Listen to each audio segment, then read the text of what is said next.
Good day everyone. Today we will continue our discussion further with the vectors. So if you have not seen the previous lectures of vectors, I will add their link in the description. You can go and watch them. ठीक है?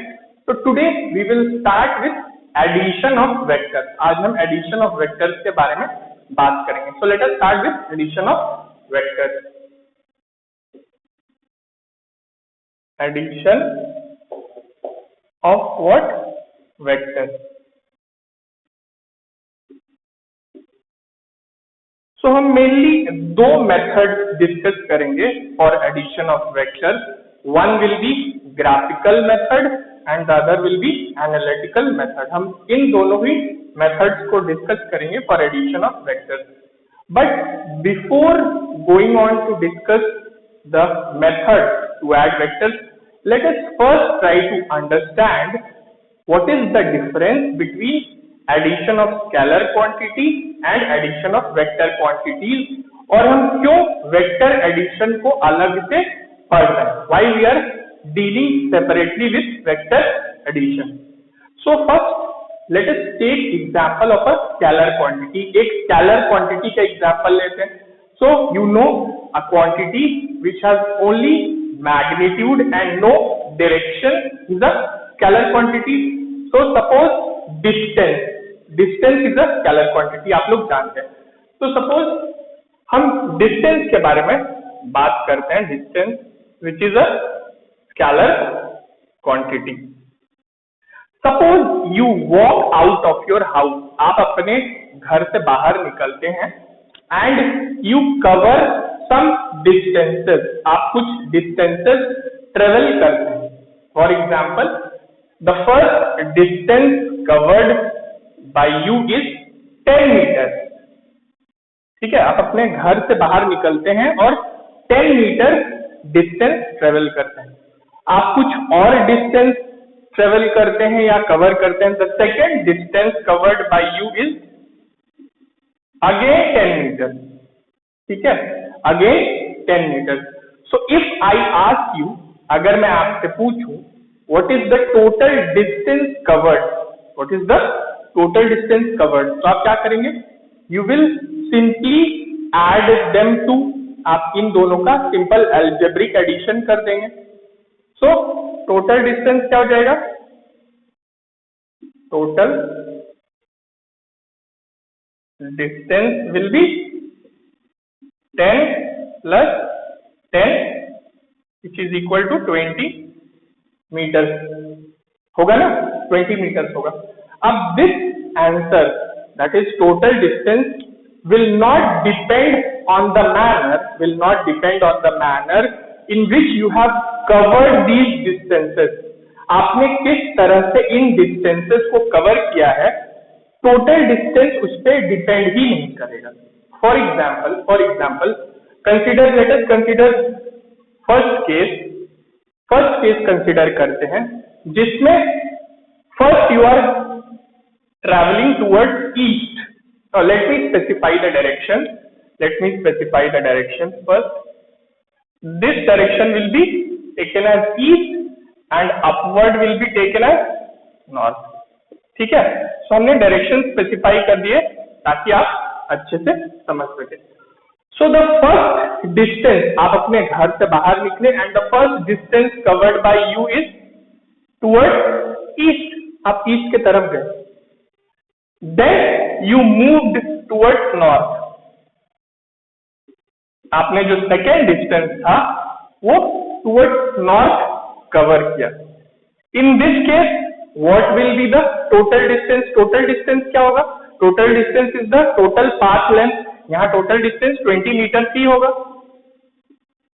इससे कोई फर्क नहीं पड़ता कि first you are moving towards east and then you are moving towards north. So first case में total distance covered is 20 metre. Now let us take second case लेते हैं. First you are covering D1 distance. आप D1 distance जो है you are covering towards east. ठीक है, आप east की तरफ है. And D2 also means the second distance also you are travelling toward east, तो D1 ऐसे होगा और D2 भी टुवर्ड ईस्ट ही होगा, ठीक है। So second manner in which we have covered these distances is this one. So यहाँ total distance कितना हुआ, यहाँ भी टोटल डिस्टेंस 20 मीटर्स ही होगा, बिकॉज टोटल पाथ लेंथ यहाँ भी 20 मीटर्स है और यहाँ भी 20 मीटर्स ही है। So in this case also the total distance is 20 metre होगा ना। एक और केस ले लेते हैं, third case.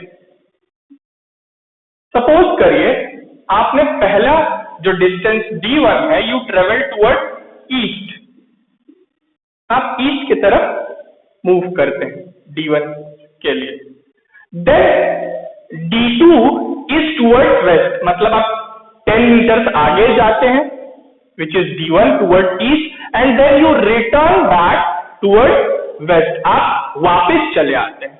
So D2 is toward west, आप गए 10 मीटर्स आगे, फिर 10 मीटर्स पीछे चले आए। इन this case also distance covered will be 20 meters only, 20 meters only. So you can note one thing, आप एक चीज नोट कर सकते हैं, in case of scalar quantity,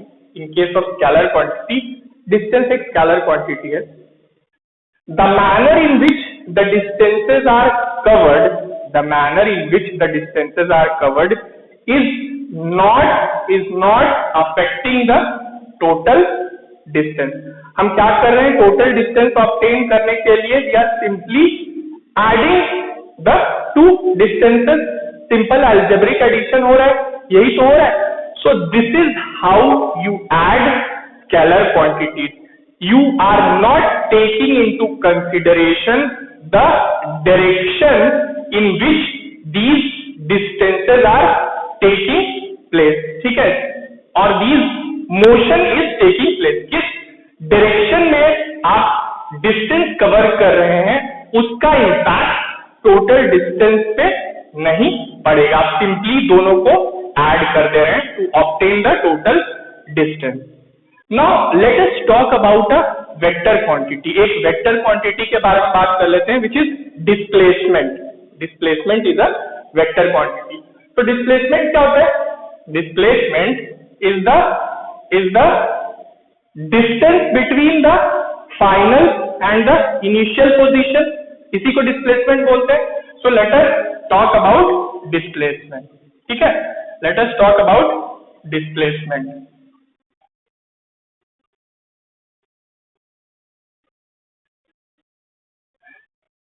सो फिर से you walk out of your house, आप अपने घर से निकलते हैं, and this time we are studying your displacement और we are noting down your displacement, हम आपके डिस्प्लेसमेंट को नोट डाउन कर रहे हैं। सो लेट अस सी डिस्प्लेसमेंट, ठीक है। सो आप अपने घर से बाहर निकले, the first displacement covered by you is D1 and denoting displacement as small d, क्योंकि मैंने डिस्टेंस को कैपिटल D से डिनोट किया था, so to avoid confusion. So the first displacement covered by you is 10 meters, again 10 meters. Now I am not specifying the direction right now, अभी मैं direction आपको नहीं बता रहा हूं because we will discuss them for different cases, हम देखेंगे। And the second displacement covered by you or the second displacement by you is again 10 meters only, 10 meters only. Now if I ask you total displacement, अगर मैं आपसे पूछूं total displacement, तो आप मुझे simply इनका अलजेब्रिक सम करके नहीं बता सकते। Why? Because the total displacement will depend on the direction in which these two displacements are taking place. मतलब बात करते हैं इसके बारे में। So total displacement हम कैलकुलेट करने की कोशिश करें, टोटल डिस्प्लेसमेंट, ठीक है। फिर से हम वही तीन केसेस ले लेते हैं। Suppose in this case, first case The first displacement is towards east. The first displacement is towards east, and the second displacement is towards north. Second displacement is towards north. So what will be the net displacement or total displacement? कितना होगा? It will be the distance between final position and initial position. So this will be the displacement. हमारा displacement जो होगा वो यही होगा ना. If this is a right angle triangle, the hypotenuse of this right angle triangle will give you the total displacement. यही देगा total displacement आपको. So in first case जो हमारा displacement होगा, it will be the hypotenuse of this right angle triangle. ठीक है. Now suppose in second case क्या है? Second case, suppose you are moving towards east. You are moving towards east. D1 से आप east की तरफ move करते हैं. And D2 displacement is also along east direction. D2 is also along east direction. So D2 भी same direction है. In this case, दोनों ही displacement same direction में. So what will be the total displacement? It will be the algebraic sum. यहाँ आप simply add कर सकते हैं D1 और D2 को. So it will be 20 meters. It will be 20 meters. It will be 20 meters. ठीक है. So this is the second case. Now in third case, suppose first I am moving towards east. मैं पहले east की तरफ move कर रहा हूँ. So displacement is D1 towards east. Now I am returning back towards west. मैं फिर से वापस आ जाता हूँ same point पे by traveling towards west. ठीक है. So I have returned back to the same point. So D2 is towards west. This is D2. This is D2. Now tell me one thing. मुझे एक चीज बताइए. इस case में displacement क्या होगा? What will be the displacement in this case? Third case, it will be 0 होगा भाई. 0 meters. So you can see हमने डिस्टेंस के भी केस में या डिस्टेंस में भी 3 केसेस कंसीडर किए थे, जहां तीनों ही केसेस में the total distance was 20 metre. Simply algebraic sum कर दिया उसका आपने to obtain total distance. But in this case total displacement is different in different cases. Total displacement is different in different cases, and it depends upon the manner in which these displacements are taking place. भाई जिस तरह से displacement हो रहा है उसी के according आपको टोटल डिस्प्लेसमेंट मिल रहा है. So we can say the total displacement depends on the angle between the two displacements D1 and D2, and since D1 and D2 are vector quantities, so we can say the total displacement depends on the angle between the two vectors होगा भाई. So in case of vector quantities, when you find the resultant vector by the addition of vectors, the resultant vector depends on the angle between the two vector quantities, unlike scalar quantities. Scalar quantities में simply क्या कर देते थे आप? Simple algebraic sum कर देते थे, but vector quantities में ऐसा नहीं होगा. The final answer will depend upon the direction between the two vectors. So in case of vector addition, we will take into consideration the direction between the two vectors. ठीक है. So उस हिसाब से आपका आंसर डिफर करेगा.